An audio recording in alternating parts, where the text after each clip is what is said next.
The silence in their house had a weight to it, a presence as real as the furniture. It was the kind of quiet that settled in the bones, born from things left unsaid. For 13-year-old Anaya Cole, that silence was contained in a single object, a rectangle of polished cherry wood and glass hanging in the hallway. The shadow box. It wasn't a decoration, it was a vault. Inside, against a backdrop of crushed black velvet, lay the artifacts of a life she had never known. A bronze star, its purple and white ribbon stark and official. A folded American flag, its 13 folds, as precise and unyielding as a theorem. And in the center, a single, misshapen piece of metal, a shard of shrapnel mounted like a captured jewel. It was the piece that had failed to kill her father.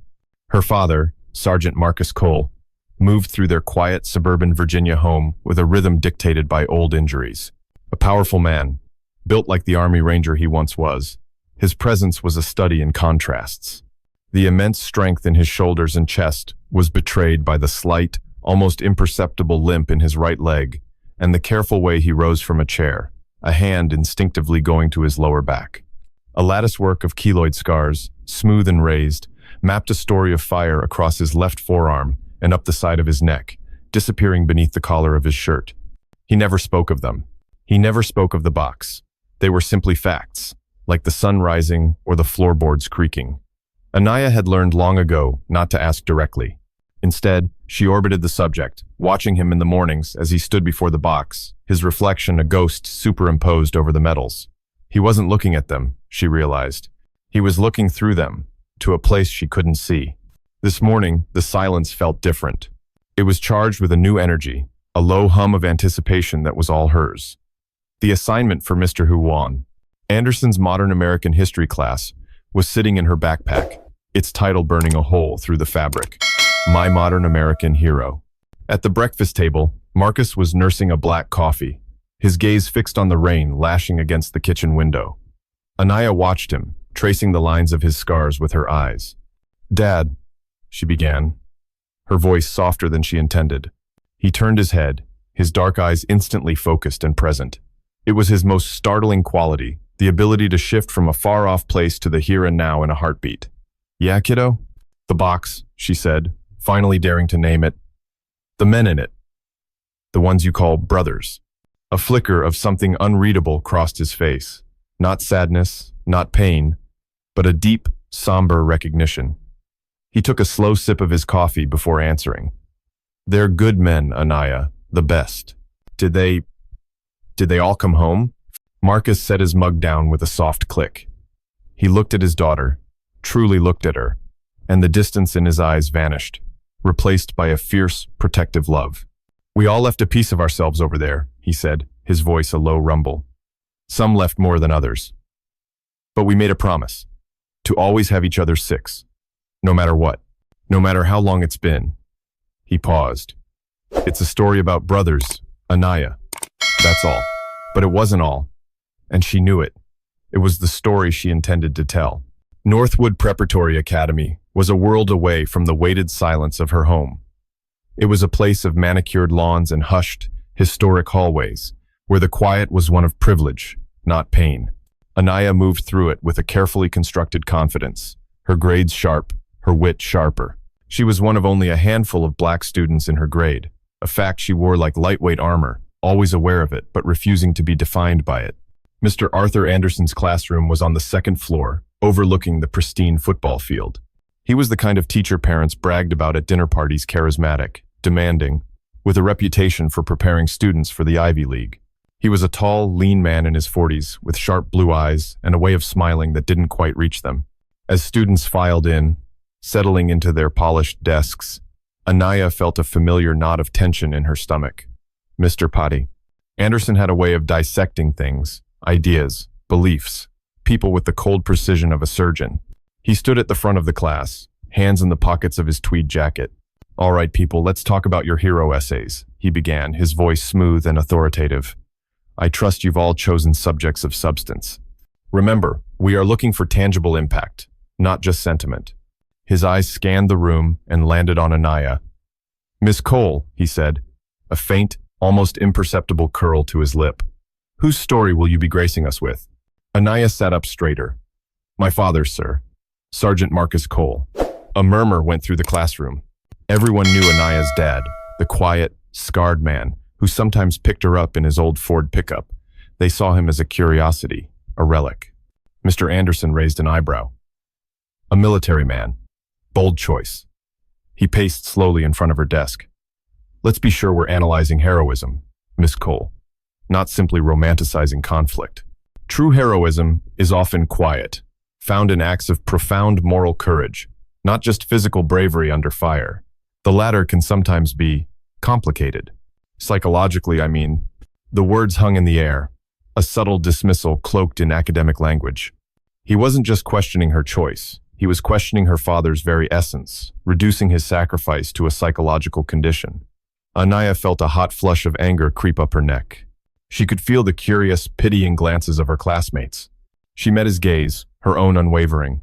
I believe his story has both, sir, she said, her voice steady and clear. Moral courage and physical bravery. Mr. Anderson held her gaze for a long moment before giving a curt nod, a flicker of something annoyance, surprise, in his eyes. We shall see, he said, before turning his attention to the rest of the class. The knot in Anaya's stomach tightened, but it was no longer just tension, it was resolve. He had drawn a line in the sand, and she was ready to cross it. This was no longer just a school assignment. It was a declaration. That evening, back in the weighted silence of her home, Anaya sat at her desk, the glow of the laptop illuminating her determined face. Across the hall, the shadow box stood sentinel in the dim light. She thought of her father's words. It's a story about brothers. She would write that story. She would use the facts she'd pieced together over the years, from overheard whispers and old newspaper clippings she'd found online. She would describe the ambush in the dusty hills of Afghanistan, the comms going down, the fire, and the chaos. She would write about the man who stood his ground when everyone else was falling back. She wasn't just writing about a soldier. She was writing about her father. And she would make them see. She would make them all see. The day of the presentations arrived with a cold, persistent drizzle that matched the anxiety coiled in Anaya's gut. She had practiced her speech in front of the mirror until the words felt like her own skin, until the story of the ambush in Kunar province was as vivid as a memory. She clutched the note cards in her hand, the corners already soft with sweat. When Mr. Anderson called her name, a hush fell over the classroom. It was the predatory quiet of teenagers sensing drama. Anaya walked to the front, her back straight, her chin high. She didn't look at her teacher. She looked at the faces of her peers, a sea of feigned indifference and veiled curiosity. My hero, she began, her voice clearer and stronger than she felt, is a man who understands that brotherhood isn't about blood. It's about the promises you keep when the world is burning down around you. She painted the scene not with melodrama, but with stark facts. The remote valley in Afghanistan's Kunar province. Alpha Team, a small reconnaissance unit of 11 rangers, walking into a perfectly orchestrated ambush. The air splitting apart with the crackle of machine gun fire from the ridges above. The first casualty, Anaya said, her voice dropping, was their communications. A rocket-propelled grenade hit their primary radio operator, and in an instant they were cut off. Blind. They were ghosts, and the enemy was closing in. She described how, under a hail of bullets that kicked up dust and chipped rock all around him, Sergeant Marcus Cole had crawled 20 yards across open ground. He wasn't running toward the enemy. He was running toward a broken piece of equipment. He worked with methodical calm, his hands covered in his fellow soldiers' blood, stripping wires and rerouting power from a backup battery. He wasn't just fixing a radio. Anaya's voice swelled with passion. He was weaving a lifeline. Every second he was exposed was a second he could have died. But he didn't stop. He called in the air support that saved every surviving member of his team. 11 men went home because one man refused to accept that they were alone. She paused, letting the weight of the statement settle. My father carries the scars of that day, but the deepest scars aren't the ones you can see. They're the silent ones, the ones that come from knowing you were the one who had to make the impossible choice. Oh, she finished, her heart pounding against her ribs. For a brief, breathless moment, the room was utterly silent. A few students looked genuinely moved. Then, the silence was broken not by applause, but by the dry, academic tone of Mr. Anderson. He remained seated behind his desk, steepling his fingers. Thank you, Miss Cole. A very vivid narrative. He let the word narrative hang in the air, imbuing it with a hint of fiction. But let's analyze this from a historical and sociological perspective. He stood and began to pace. Class, what we have here is a classic example of the wounded warrior archetype, a figure forged in trauma, whose actions, while physically brave, are often a direct result of hyperarousal and a fight-or-flight response. It's a powerful story, but is it heroism, or is it a symptom of post-traumatic stress disorder? Anaya froze, her hands clenching into fists at her sides. He was doing it again, but this time, in front of everyone. A boy in the back, Chad, a popular athlete, snickered. So, he's like a superhero who's just really stressed out? Mr. Anderson gave a thin smile. A crude but not entirely inaccurate summary, Mr. Davison. The point is, we must be careful not to conflate suffering with sacrifice. Furthermore, he continued, his gaze sweeping the class but pointedly avoiding Anaya. History is filled with stories, especially from minority communities, that are amplified. They become legends, tools to claim a stake in the national narrative. It's an understandable sociological impulse, but as historians, our job is to seek objective truth, not to validate personal myths. The subtext was no longer subtle. It was a sledgehammer. Your father's story is a myth, a black soldier's story, exaggerated for effect. The air was sucked out of Anaya's lungs. The faces that had shown a flicker of empathy were now turning away, some with discomfort, others with smirks. She felt 100 pairs of eyes on her, not seeing a proud daughter, but a foolish girl who'd been put in her place. Her cheeks burned with a shame so hot it felt like a physical blow. She wanted to scream, to defend her father's honor, but her throat was tight with unshed tears. She numbly walked back to her desk, the sound of a few scattered, awkward claps feeling more like an insult than support. She didn't see Mr. Evans, the school counselor, standing in the open doorway at the back of the classroom. He had been on his way to a meeting, but he'd stopped, drawn in by Anaya's speech. He heard every word of Mr. Anderson's rebuttal. He saw the shift in the room, the casual cruelty of the dismissal, the look of utter devastation on Anaya's face. His expression, usually placid and gentle, hardened into something unreadable. His jaw tight. He said nothing. He simply turned and walked away, his steps quiet but heavy with purpose. And Anaya, head bowed, didn't see the other thing either. In the back corner of the room, a student named Kevin, a boy known more for his tech skills than his grades, had his phone propped up discreetly behind his textbook. The small red light of the recording function had been on the entire time. He captured it all: Anaya's impassioned speech, Mr. Anderson's cold dissection, and the final, crushing humiliation. He wasn't sure what he would do with it, but he knew, with a certainty that chilled him, that it was powerful. And in the halls of Northwood Prep, power was a weapon. The video hit the Northwood Prep online forum just after 10 p.m. It wasn't the full recording. It was a masterclass in malicious editing. Kevin, seeking the currency of online notoriety, had snipped and spliced the footage into a brutal 60-second clip. It opened with a close-up of Anaya's face, her eyes glistening with unshed tears as she spoke the line. The silent ones. The ones that come from knowing you were the one who had to make the impossible choice. The clip then cut jarringly to Mr. Anderson's cool, dismissive tone. A classic example of the wounded warrior archetype. Is it heroism, or is it a symptom of post-traumatic stress disorder? It finished with Chad's sneering question about a stressed-out superhero, followed by the sound of derisive laughter that seemed to echo louder than it had in the classroom. The title was the final twist of the knife. Prep school girl has meltdown when teacher questions daddy's war hero story. The digital wildfire ignited instantly. By morning, the link was everywhere. It was shared in private group chats, texted between lockers, and reposted with cruel, anonymous comments. Anaya's humiliation was no longer confined to the four walls of a classroom.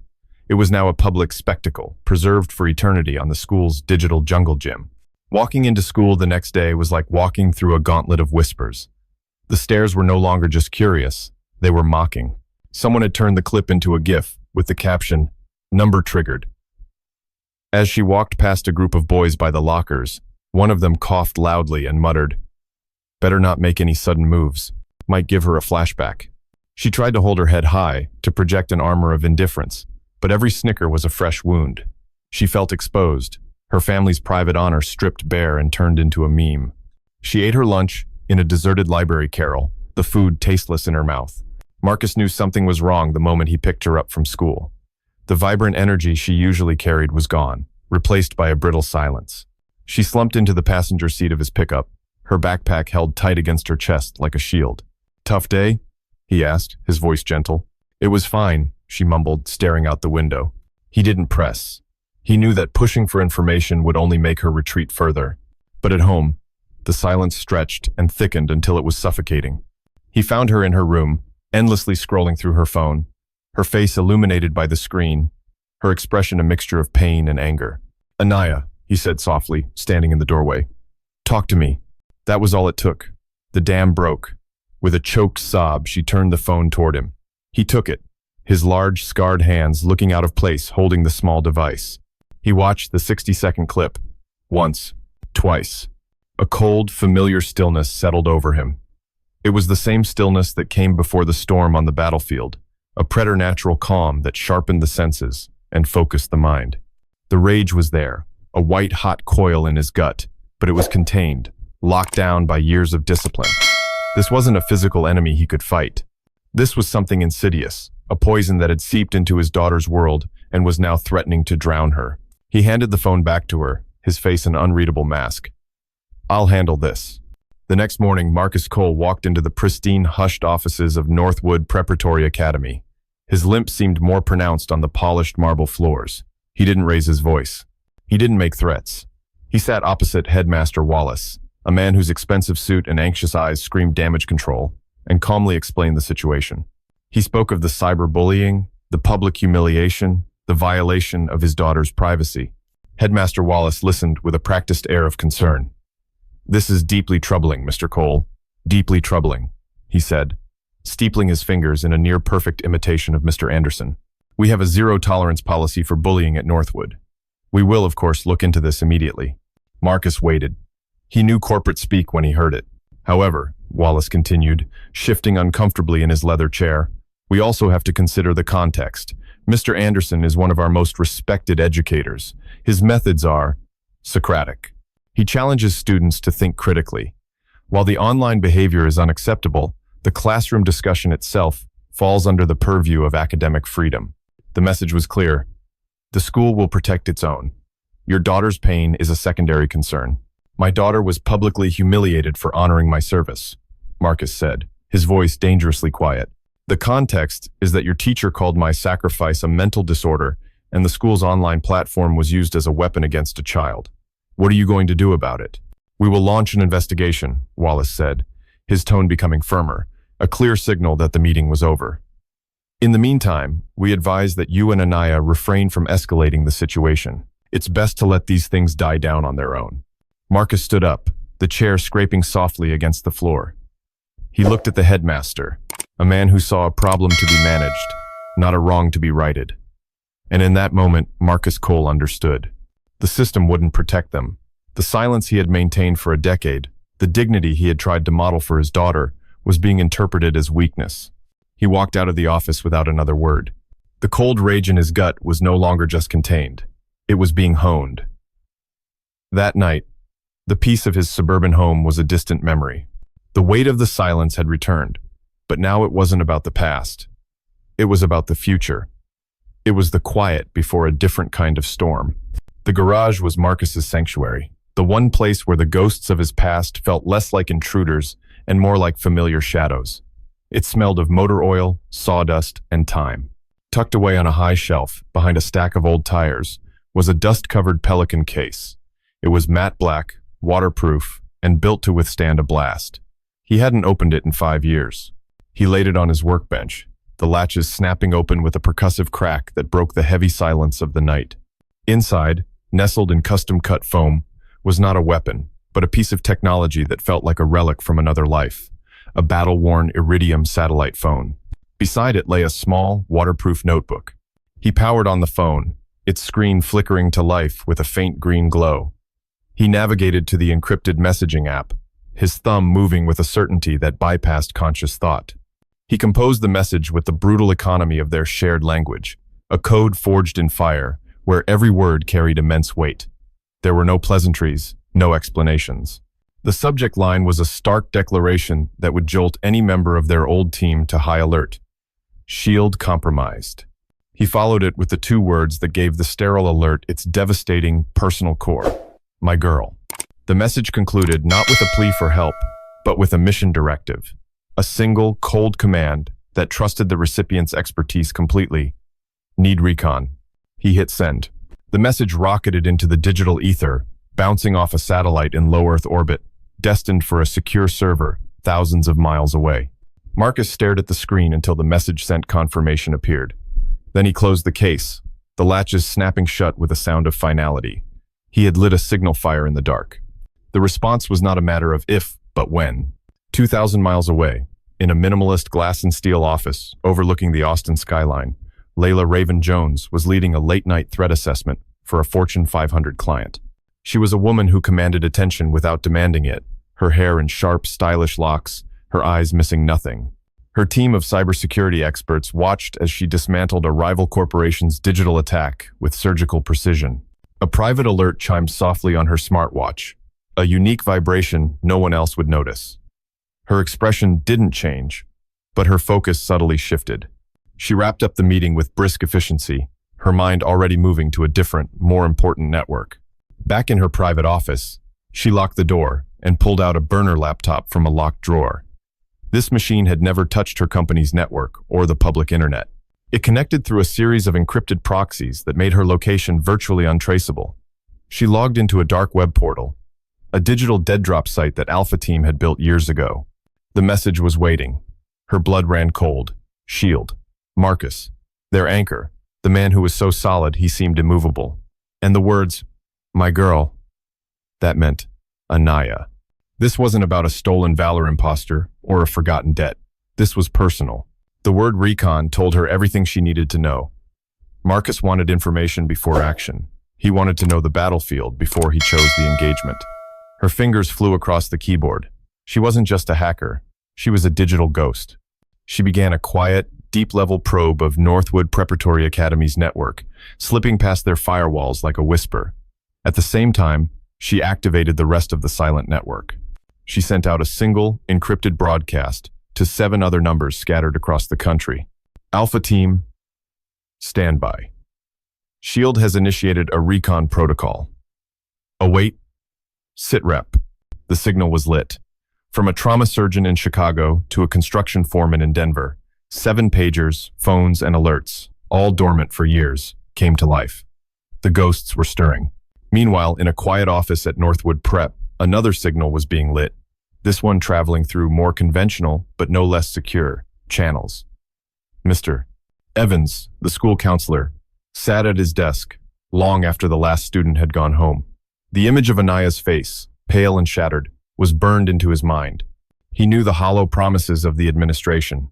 He knew how institutions protected themselves. He opened a locked file on his computer, one that wasn't connected to the school's main server. It contained his own service records and a private database of military contacts he had maintained over the years. He typed in a name, Cole, Marcus A. Staff Sergeant, U.S. Army Rangers. The file appeared, listing his unit, his deployments, and the name of his last commanding officer, Colonel David Vance, retired. Now a civilian consultant for the Department of Defense. Evans found a current, private number. He picked up his personal cell phone and stepped outside into the damp night air, walking to a corner of the deserted campus where no one could overhear. He dialed. The phone rang 3 times before a gruff, no-nonsense voice answered. Vance. Colonel Vance. My name is Robert Evans, he began, his voice steady. You don't know me, sir, but we served in the same theater. Different units. I'm the school counselor at Northwood Preparatory Academy. There was a pause on the other end. Get to it, son. It's about one of your men, sir, Evans said, his voice lowering. Staff Sergeant Marcus Cole. His daughter is a student here. He quickly and concisely laid out the situation. The presentation, the teacher's response, the viral video, the administration's inaction. He didn't editorialize. He just stated the facts. When he finished, the line was silent for a long moment. Evans wondered if the colonel had hung up. Thank you for the call, Mr. Evans, Vance finally said, his voice hard as iron. Your intel is appreciated. Stay in place. Observe and report if the situation changes. Do not engage. Is that understood? Crystal, sir, Evans replied. Good. We're taking it from here." The line went dead. Evan stared out at the dark, empty football field. He had done what he could. He had activated a chain of command that Northwood Prep's administration couldn't possibly comprehend. Two separate, powerful networks, one informal and ghostly, the other official and direct, were now converging on his quiet, privileged school. Neither knew of the other's existence. The storm was coming, and no one, least of all Mr. Anderson or Headmaster Wallace, had any idea. The investigation Headmaster Wallace promised was swift, surgical, and utterly predictable. It wasn't a search for truth. It was a campaign of containment. The school's priority was not justice for Anaya, but the preservation of its own immaculate reputation. A viral video suggesting internal conflict and, worse, hints of racial or anti-military bias was a threat to enrollment numbers and alumni donations. The situation had to be cauterized. 2 days after Marcus's visit, an email arrived. Anaya and her father were summoned to another meeting. This time, Mr. Anderson was not present. It was just Headmaster Wallace and the Dean of Students, a stern woman named Mrs. Albright, whose smile never seemed to thaw her eyes. The atmosphere in the office was glacial. Headmaster Wallace began with a rehearsed speech about the complexities of modern discourse and the importance of maintaining a harmonious learning environment. After a thorough review, he said, folding his hands on his polished desk, "We have concluded that the incident in Mr. Anderson's class was a case of pedagogical friction. Mr. Anderson was employing a method designed to provoke critical thinking. While some may find his approach abrasive, it is protected under the umbrella of academic freedom." Marcus listened, his expression unreadable, his stillness a stark contrast to the administrator's nervous energy. "The real issue," Mrs. Albright chimed in, picking up the thread seamlessly, "is the disruption that has followed. The video, the online commentary, it has created a significant disturbance. It has polarized the student body and diverted focus from our educational mission." Anaya, who had been sitting in rigid silence, couldn't hold back any longer. "I didn't create the disruption," she said, her voice trembling slightly, but firm.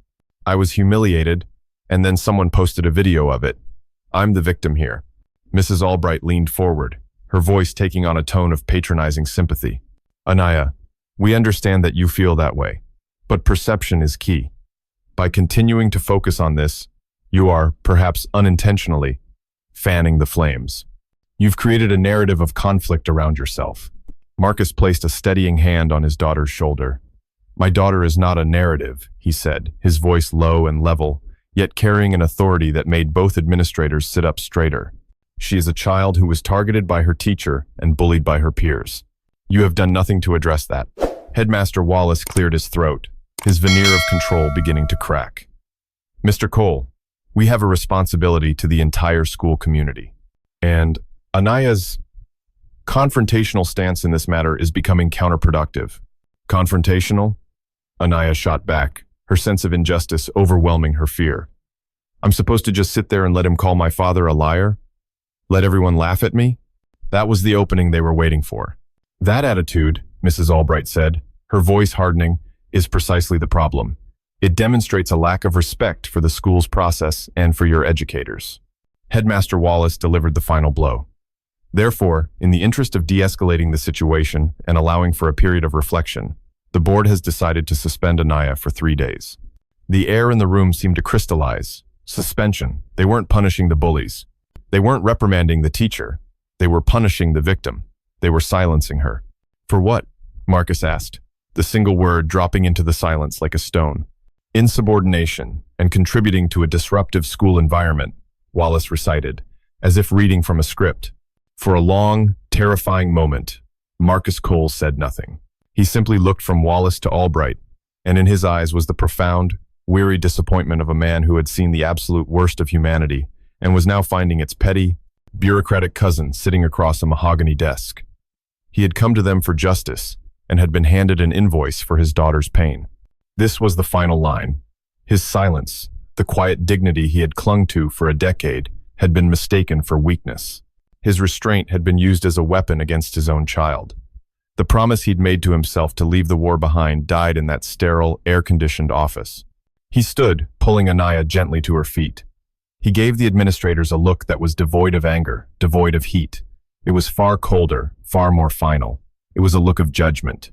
Without another word, They walked out, leaving the headmaster and the dean in a silence that was suddenly far less comfortable.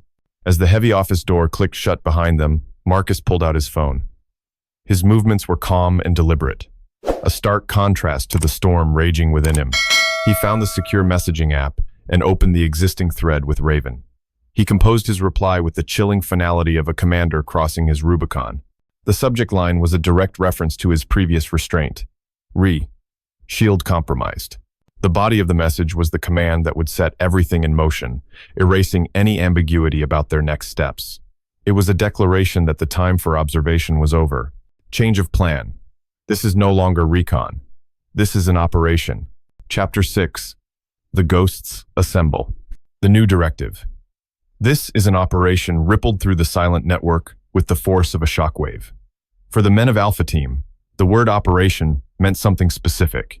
It meant logistics. It meant insertion. It meant a defined objective. Across the country, bags were packed and flights were booked. Excuses were made to bosses and families. A last-minute business trip. A family emergency. The lies felt rusty on their tongues after years of civilian life. They were not the square-jawed commandos of Hollywood movies.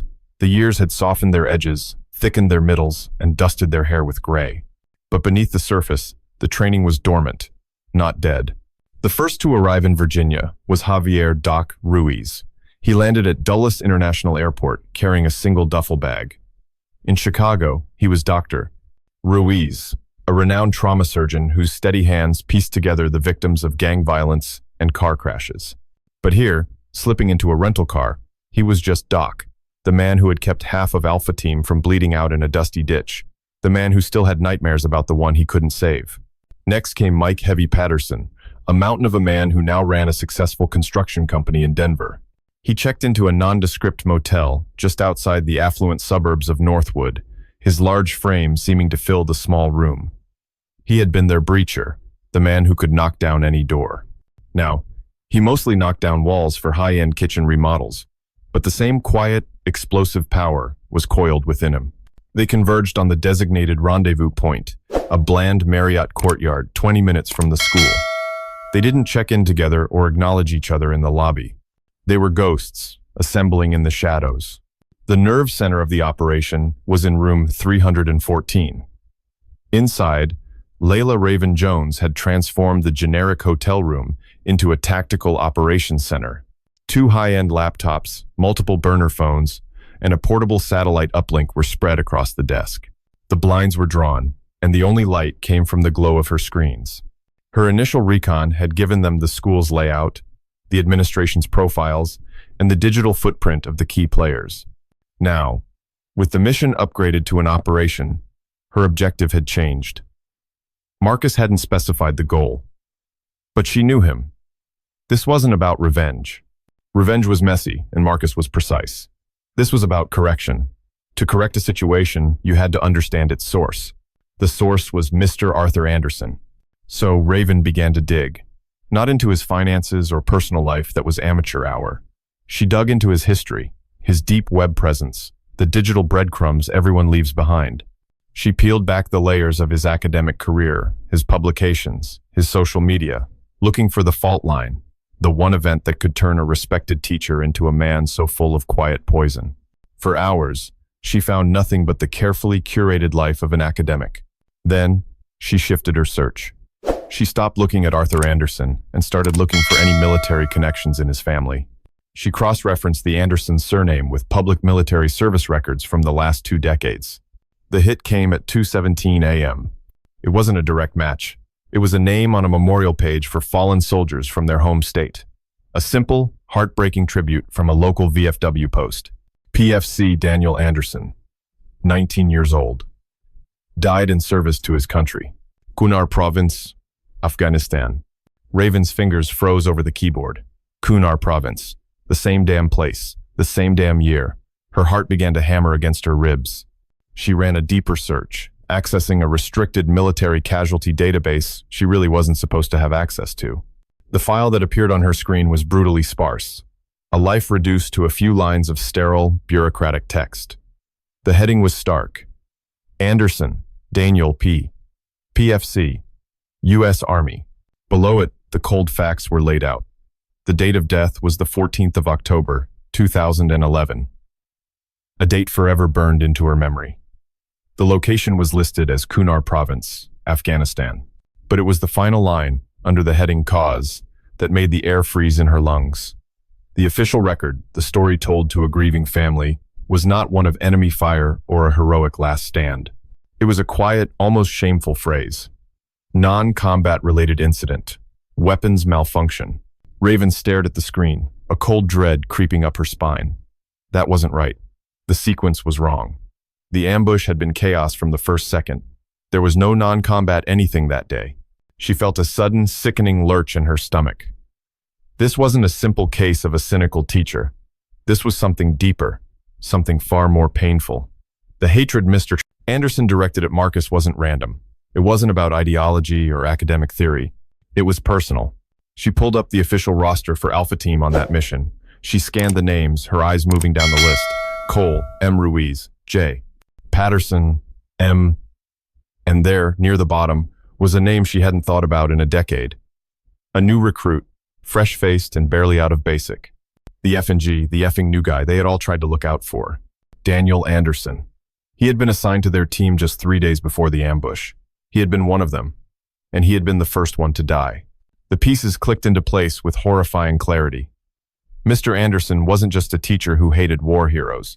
He was the brother of a fallen soldier. A soldier who had died in the very same firefight where Marcus Cole had become a hero. And the story his family had been told, the official story, was a lie. The revelation landed in the team's secure chat with the force of a body blow. Raven didn't waste words. She posted a screenshot of Daniel Anderson's official casualty report next to the date of their ambush. The implication was immediate and sickening. In his Chicago high-rise, Doc Ruiz stared at the screen, a glass of whiskey forgotten in his hand. Daniel Anderson. He remembered the kid's face, eager, nervous, a dusting of freckles across his nose. He remembered the sound his body made when the first volley of rounds hit him. It was a sound Doc had spent a decade trying to forget, and the Army had called it a weapons malfunction. The lie was so profound, so disrespectful. It felt like a desecration of the boy's memory. The first call Raven made was to the one man who would have the ground truth. Colonel David Vance was already en route, driving through the night from D.C. He pulled over at a deserted rest stop when he saw her call. "Raven," he answered, his voice gravelly. "Report." "Sir, it's about the target, Anderson," she said, her voice tight with professional control.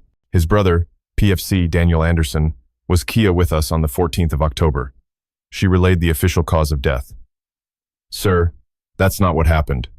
We were already engaged." The line was silent for a long moment, filled only with the hiss of passing trucks on the highway. Vance's voice, when it came, was heavy with a weariness that went beyond the late hour. "I know," he said softly. "You know?" Raven asked, taken aback. "I was the one who signed the initial field report," Vance explained, the words tasting like ash in his mouth. "And I was the one who was ordered to amend it." Daniel's rifle jammed. It was a known defect with that batch of M4S. The manufacturer was a major defense contractor with friends in high places. The official narrative from on high was that a full-blown investigation would damage morale and complicate a multi-billion-dollar contract. So, his death, and 2 others in a different unit that same month, were reclassified. It was easier to blame the gun than the brass who bought them. The pieces of the puzzle assembled themselves into a picture of cold, cynical bureaucracy. Daniel Anderson hadn't just been killed by enemy fire, he'd been killed by a faulty weapon and then betrayed by the very system he had sworn to serve. His family was handed a sanitized lie, a story that erased the chaos and terror of his final moments, replacing it with a quiet, almost shameful mechanical failure. Raven relayed the information to the rest of the team. The mission had just changed, dramatically. This was no longer about defending Marcus's honor. It was no longer about correcting a high school teacher. Arthur Anderson wasn't the enemy. He was a victim, same as them. He was a man drowning in a grief that had been poisoned by a decade-old lie. His bitterness, his academic cynicism, his targeted cruelty toward Marcus, it all stemmed from a single broken source. He believed the stories of heroism from that day were part of the cover-up, a glorious fiction designed to mask the pathetic, meaningless death of his little brother. He didn't hate heroes. He hated what he thought they were hiding. So what's the new objective? Heavy Mike typed into the chat from his hotel room, the question hanging in the digital space. It was Marcus who answered, his first transmission since the operation was called. He had been listening silently, absorbing the terrible new truth. The objective is not to win, he wrote. The objective is to declassify. We're not going in there to confront him. We're going in to liberate him. A new plan began to form, not one of intimidation, but of illumination. They would not be an invading force. They would be messengers.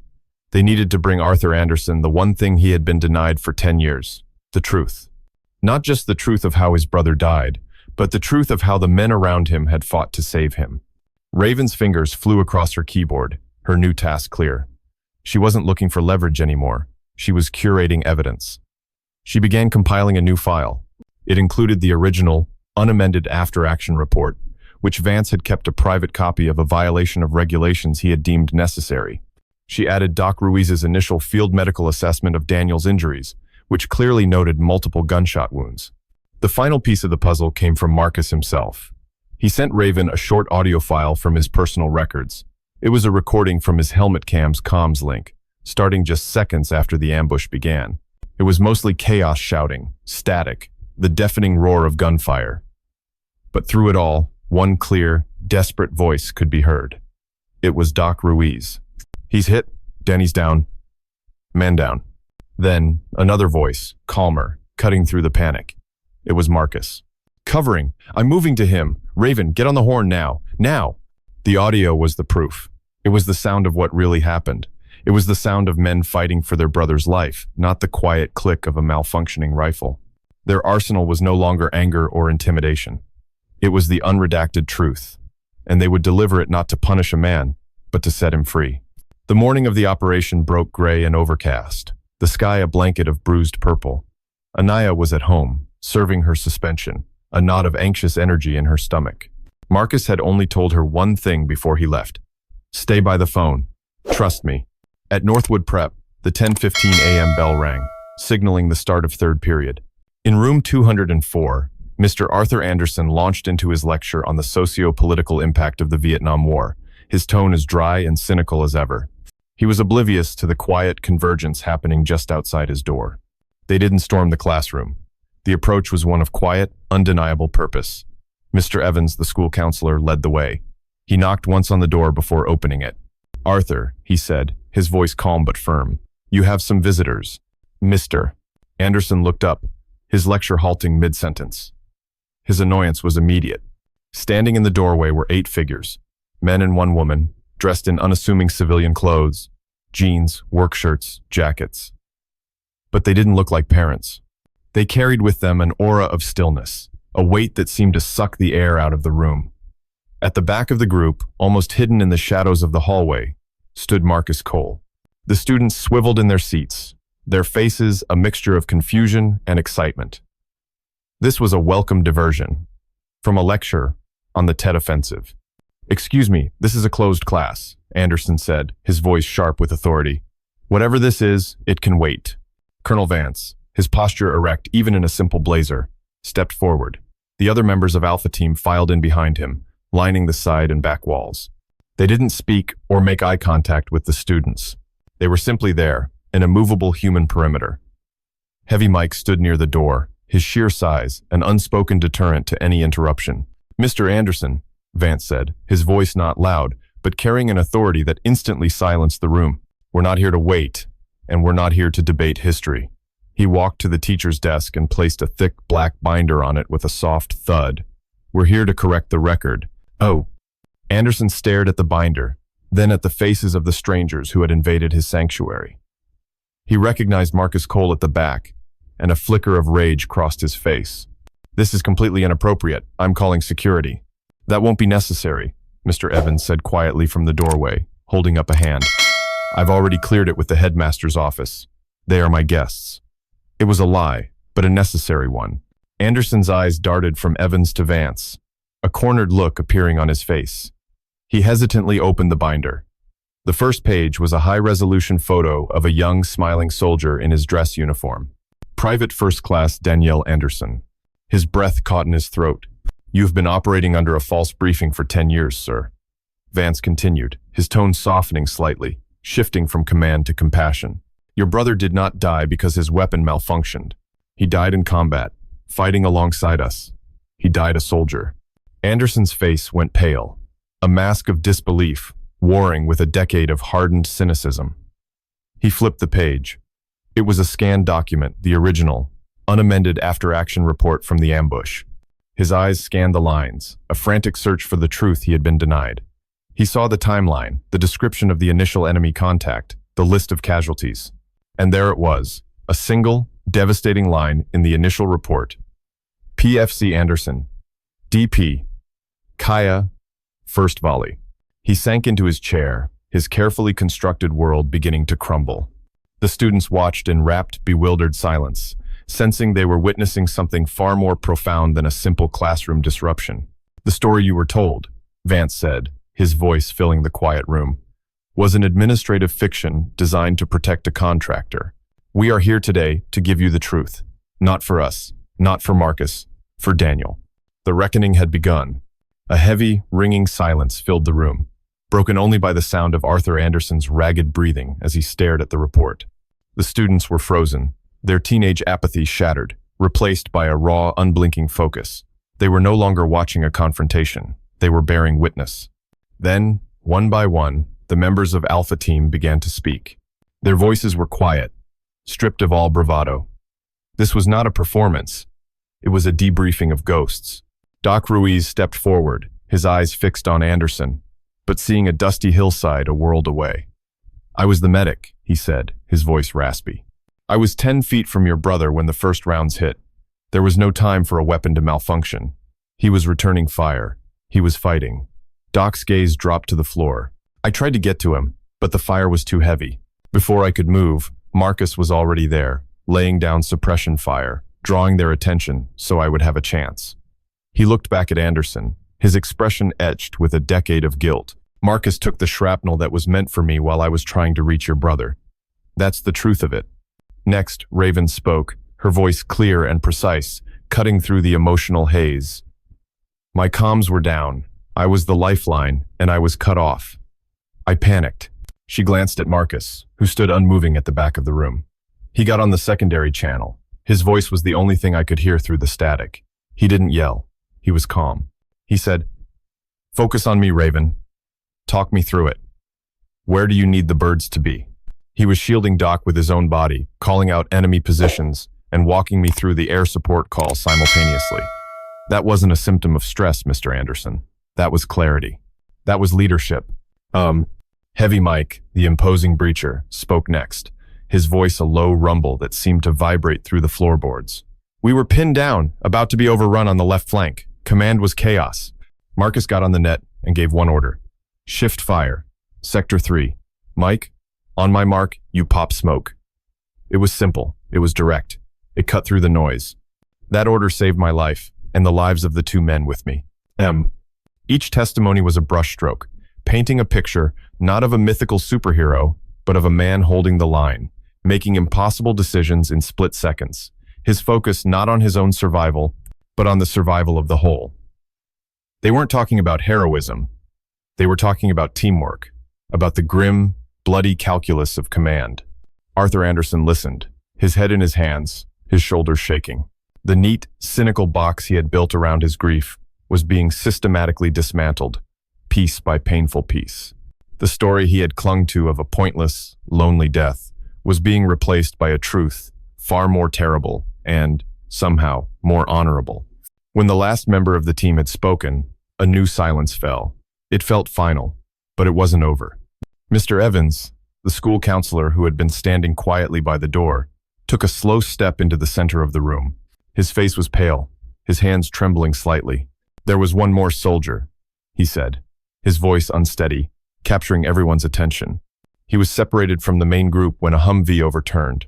He was trapped, his leg pinned under the chassis. He could hear the enemy closing in, and he was out of ammo. He thought it was over. Evans looked directly at Marcus, who met his gaze with a flicker of recognition. He heard Sergeant Cole on the radio, directing the retreat to a new rally point. The soldier thought he'd been left behind, forgotten. Evans paused and took a deep, shuddering breath. He slowly rolled up the sleeve of his dress shirt, revealing a long, jagged scar on his forearm, faded with time but unmistakable. But Marcus didn't forget. He came back. He came back for me. The revelation hit the room like a physical shock. A collective gasp went through the student body. Chad, the boy who had made the stressed-out superhero comment, looked like he'd been punched. He pulled me out seconds before the fuel tank on the Humvee ignited. Evans finished, his voice thick with emotion. I left the army a month later. I couldn't go back. I became a counselor because I wanted to help kids, to make sure no one ever had to feel as alone as I did in that moment before he came back for me. Arthur Anderson looked up, his eyes wide, red-rimmed, and filled with a dawning, horrified understanding. The truth wasn't just a story in a binder.